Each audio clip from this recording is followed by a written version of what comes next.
Hey, this is Sherry with Dive Creation. Roy and I are starting on the next phase of our journey in Indonesia. We are flying from Manado to Sorong, which is in West Papua, Indonesia. Flew on a little airline called Lion Air. I had never heard of it before, and the flight information, the safety check, was very, very interesting, and we thought you might enjoy a little bit of it. Dapat di bawah kursi dan hanya digunakan pada saat pendaratan darurat di perairan. Kain motor tidak dipindahkan dari tempatnya. Device is under your seat and is only for use in emergency water landing. Please do not remove from this aircraft. Cara menggunakannya, galungkan baju pelampung, kemudian tensikan dan eratkan. How to use it: put the life vest on and fasten strap tightly. Untuk melambangkan baju pelampung tali sekelasnya kedua ujung merah. Baju pelampung dapat juga dikembangkan dengan meniup kedua pipa karet. Lampu akan menyala jika sumbat baterai dilepas dan baterai terendam air. Baju pelampung dikembangkan sesaat sebelum Anda keluar melalui jendela atau pintu darurat. Prevent the life vest pull from the red tabs. The life vest can also be inflated by blowing in the rubber tubes. The lamp will be lighted up if water plug is pulled underwater. Inflate life vest on the frame before leaving this aircraft. Emergency exit windows or door. We landed in Sorong, and while we were coming down to land and taxi, we split a soccer game. Half the field went to one side of the runway and the other half to the other. We get there, and Larry, who is the director of Solo, Save Our Leatherback organization, was there to meet us. We come into the little one-room terminal here, and it felt very much like a luggage auction to us.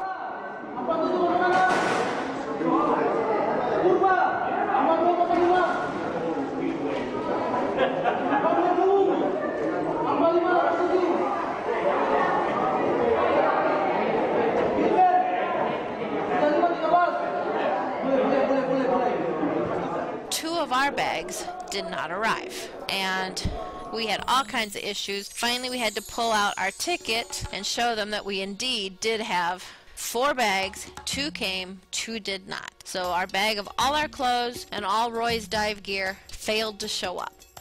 We were then taken by taxis to the harbor. Here, Roy thought I was going to go into revolt. There was this dinghy, Zodiac, whatever you want to call it. It's very wavy, very rough, and we had to get into this in the dark and be taken out to the waiting ship.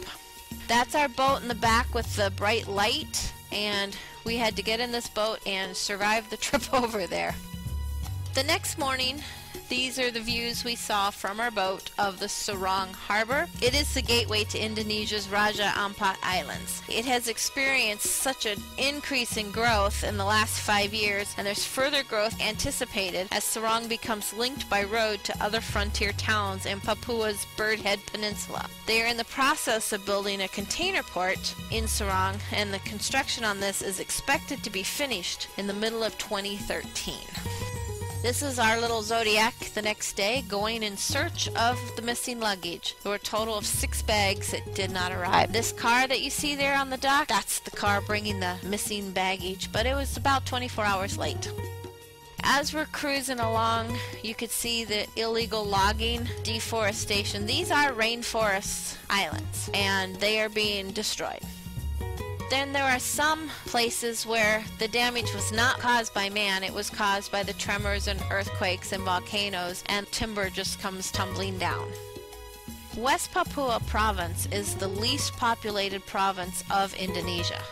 The region covers the Bird's Head and the Bomberai peninsulas and the surrounding islands of Raja Ampat. The region is predominantly dense forest. Numerous traditional tribes still live here. Some are uncontacted to this day.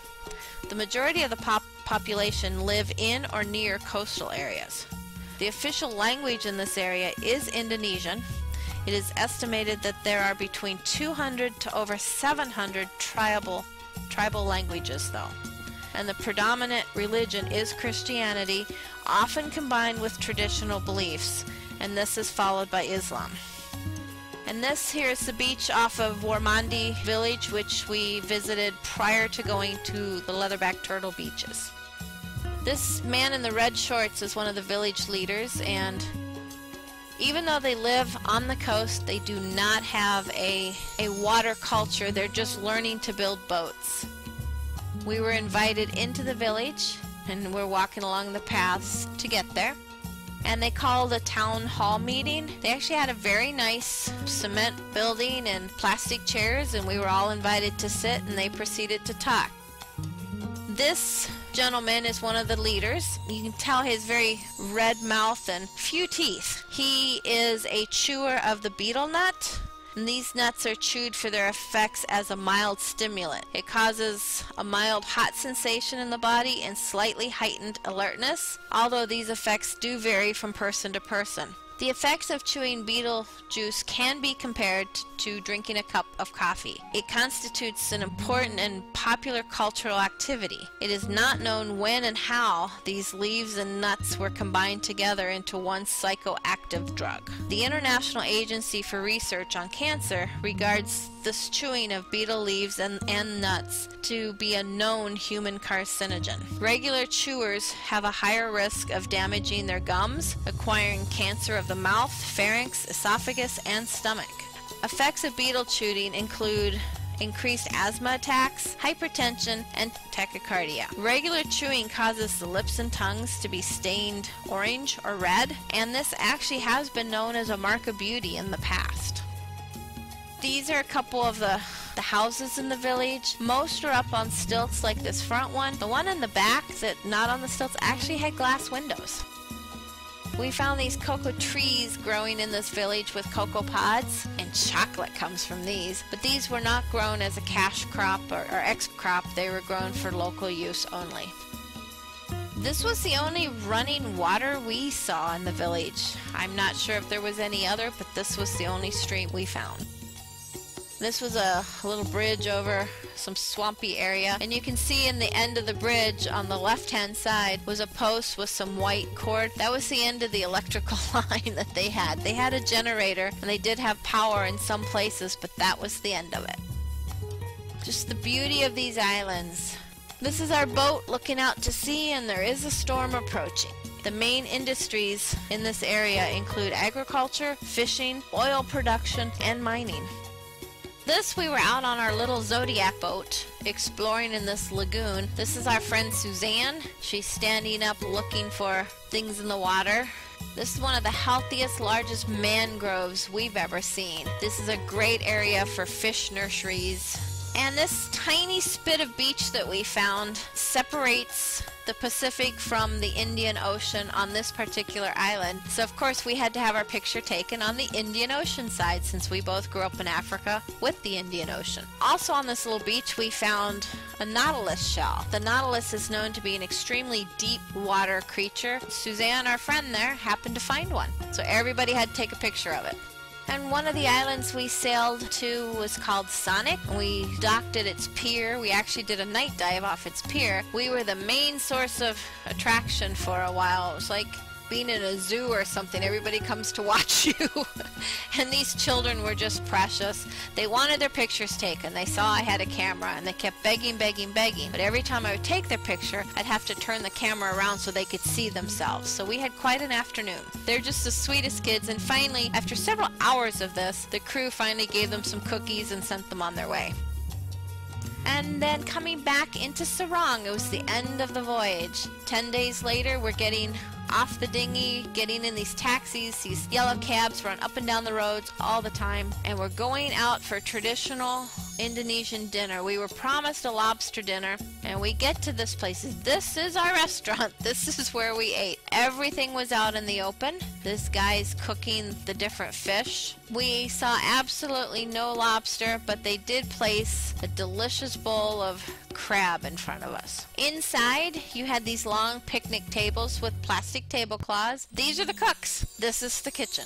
Out in the open, cooking over these open flames, either in barefoot or flip-flop. The one thing about this area is it wasn't just the one little restaurant that we ate at. There were probably hundreds of these back-to-back, side-by-side, all the way through this several block area, and each little one specialized in some kind of food. They would have these signs up, and some would have a sign of a chicken, a duck, a fish, bat. I can't even remember. I was so overwhelmed I forgot to take a lot of the pictures that I would have loved to have taken.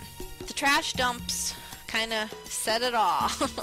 And then eating out of the trash dumps was a precious little kitty. But while we were eating dinner, these cats were in and out of our legs like crazy. Going back, these are a couple of our friends and a couple of our crew, and then they put me in the front seat of the taxi. This was a very interesting sign we found at the harbor. Can't read Indonesian, so I don't know what all it said, but I thought it was fascinating that you had the boat that reminded me of Noah's Ark, then you have the Star of David, and you also have the cross.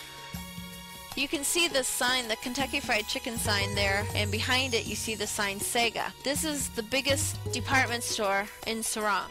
This is where everybody went to get everything. The night that our luggage was lost, the director's wife, Bonnie, went to the store and bought us toothpaste and shampoo and toothbrushes and things like that. No matter what you want, you go to the Sega and you'll find it in some form.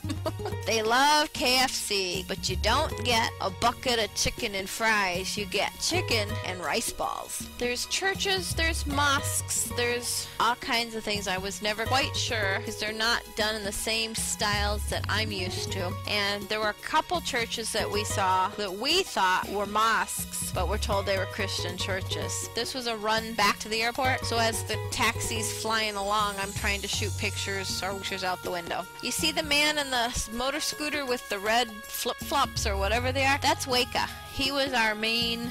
I'm not even sure what to call him. Without Weka, we wouldn't have survived the 10 days on the ship. Weka was everything. He directed, he protected, he just did everything. And this is the airport in Serang.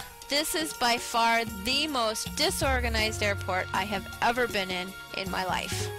This is a little blurry, but this is a very, very common sight. You would see these motor scooters, motorbikes, and they would have 3-4 people. This one happens to have normal jeans and a shirt, but the head covering, but you would see the full burqas and stuff on motorbikes also. We spent 10 days on the boat, the Raja Ampat Explorer, in this area of West Papua. Its beauty is phenomenal. I would love to go back and explore some more. There's so much I didn't know then that I've come home and researched, and now I would like to go back and just put it all into perspective. Absolutely incredibly beautiful.